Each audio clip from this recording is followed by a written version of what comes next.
Welcome to Reddit Aliens. Serious. What is the darkest secret you've learned about someone that instantly ended your relationship with them?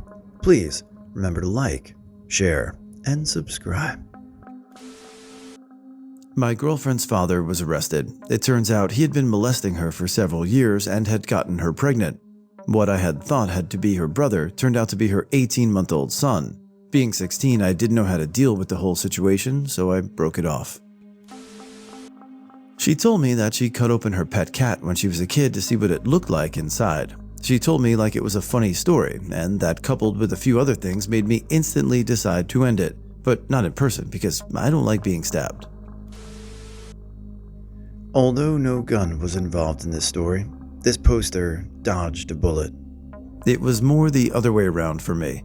2 years into our relationship, I decided to tell my ex about the sexual abuse my cousin used to do to me for years while I was a child.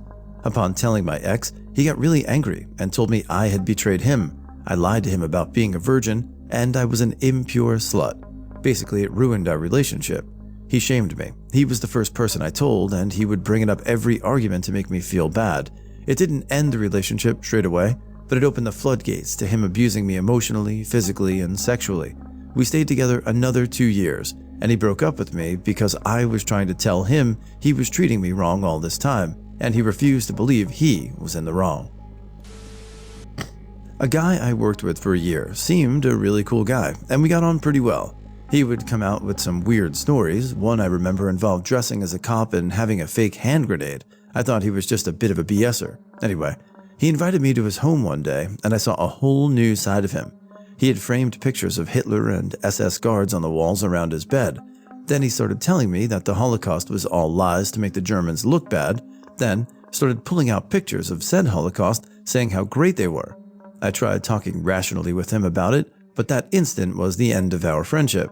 About 2 years later, a mutual friend of ours was visiting him and his new girlfriend. They got him drunk and stoned and tried to torture him to death.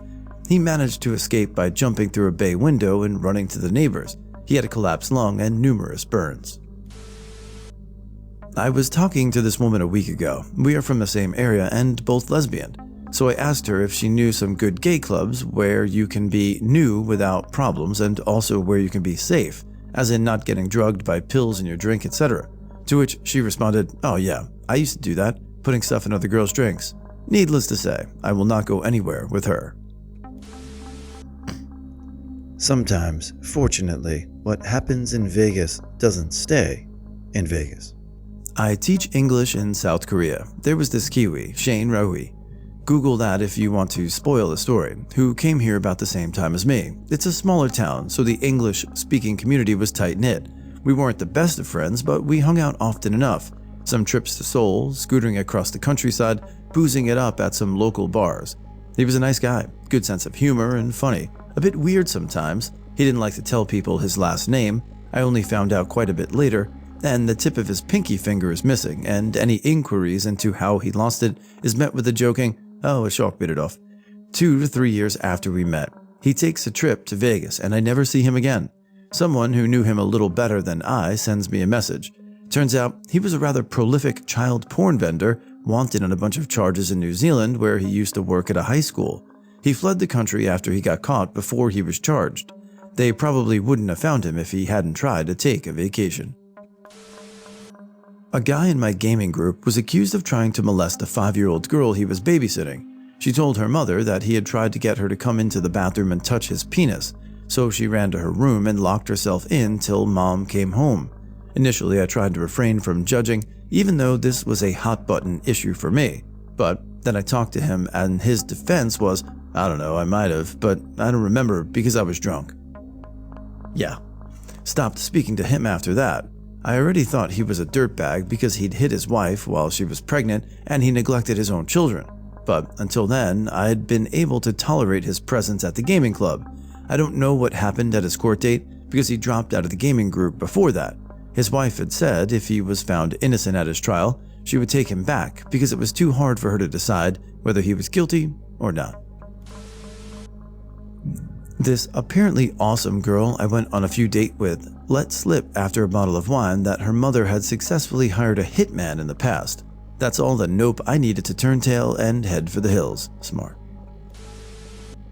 I was hanging out with my friend one day after work and got a call from my crying and hysterical girlfriend saying I have to come to her house immediately.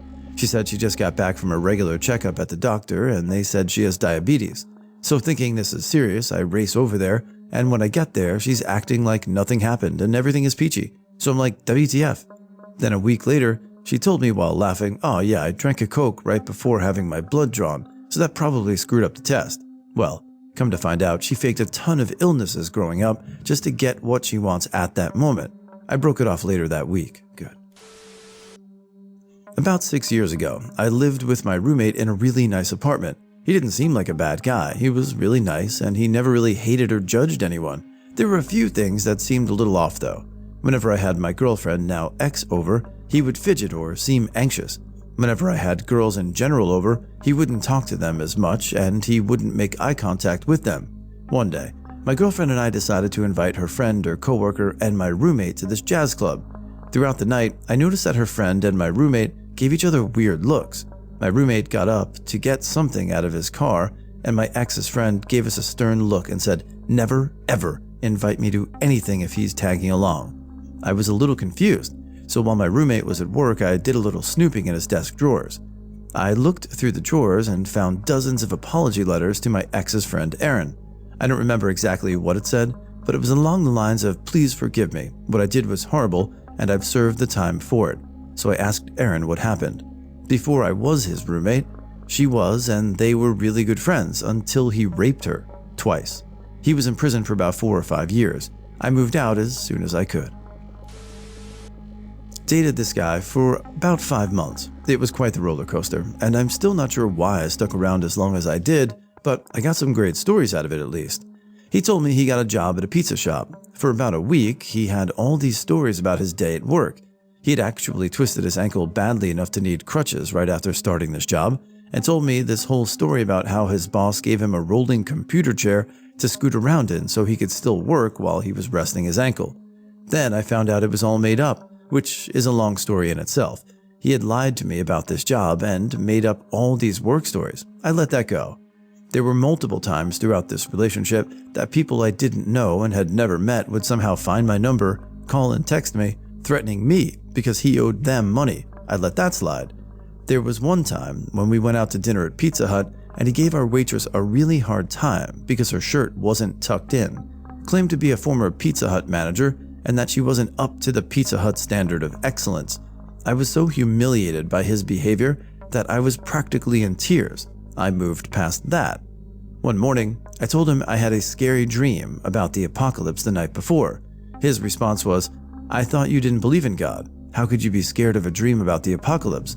And then tried to give me a lesson on the book of Revelations. I shrugged that off. But the final nail in the coffin for that relationship was when I found a syringe in my car. Dude had been using heroin the entire time we were dating and somehow managed to keep it a secret from me, hiding evidence in my car. That was it for me. I was done. I had tried breaking up with him twice before this incident, and each time he threatened to kill himself. This time was no different. I said, "Okay, go ahead and kill yourself then," and I never spoke to him again.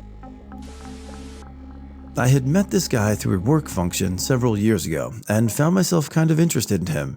After talking to him for about a week, we decided to meet up for drinks since we both had plans to be out and about that particular night. That afternoon, I decided to Google him like you do and found out he had recently been arrested for sleeping with one of his students. I never brought it up and ended up flaking on him, but still ran into him at the bar later that night where he disclosed to me that he was still married. Cut that off almost immediately, and unfortunately, I still run into him every now and then. As far as I know, he was convicted and never spent a day in jail. New guy started at our restaurant. I hadn't been introduced to him, but thought he was pretty cute from afar. After a couple of days, someone decided to Google him and found out he'd been charged with animal cruelty, theft, domestic violence, and was connected with the disappearance of a girl. Never convicted, insufficient evidence, and her body was never found. He was fired shortly after that discovery. Just saw him in the news again connected to another missing girl. Again, no body, so no murder charges as of yet. A girl that still worked at the restaurant started a relationship with him during his brief time there and actually talked to him the night the most recent girl disappeared and for most of the next day. She defended him vehemently and continues to. Two people I refuse to ever interact with. A girl I used to work with dated this guy for about 2 years, so we're in a pretty serious relationship when they talked about getting their own place and a dog in the future, etc. She had to break it off though, when he admitted to having sexual fantasies about dogs. Ugh. I think she tried to make it work with about 2 months after hearing that, but wanted to vomit every time they were in bed, wondering if he was thinking about their potential future dog instead of her. Do you think people can truly change or not? This guy I worked with wasn't a really close friend, but we were pretty cool because we worked together for a little more than a year.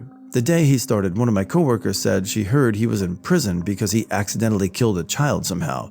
I was kinda hesitant about ever really talking to him, but after a while we started being friends and I figured the guy had served his time for an accident. Well, a few months down the road, I'm drinking at my house with some friends and suddenly get the idea to Google the guy's name. His name was very unusual, so it was pretty easy to find.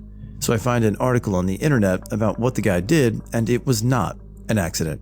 Turns out, he beat and drowned a little boy left in his care for pooping himself in a bathtub and then hid the body and reported the kid missing 2 months later. He pled guilty to second-degree murder and got 13 years. After he got out, that's when he got a job with me.